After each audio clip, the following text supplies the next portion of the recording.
আসসালামু আলাইকুম রহমতুল্লাহ তাআলা বারাকাতুহু। ভিউয়ার্স, আজ 16ই নভেম্বর লক্ষ্মীপুর জেলার ৯ নং উত্তর জয়পুর ইউনিয়ন বাংলাদেশ জামায়াত ইসলামী কর্তৃক একটা মোটরসাইকেল শোডাউনের আয়োজন করা হয়।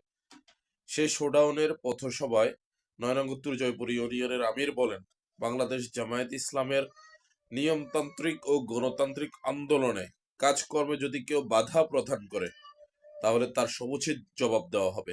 দেখুন সেই ভিডিওটা।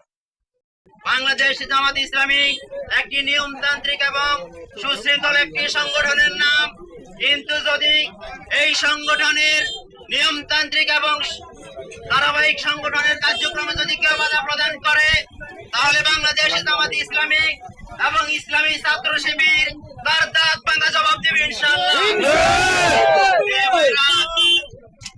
আমি বলতে চাই, আমরা বিভিন্ন জায়গায় খবর পেয়েছি বাংলাদেশ জামাত ইসলামী এবং ইসলামী ছাত্র শিবিরের নিয়মতান্ত্রিক এবং গণতান্ত্রিক কার্যক্রমে কিছু লোক বাধা প্রদান করেছে।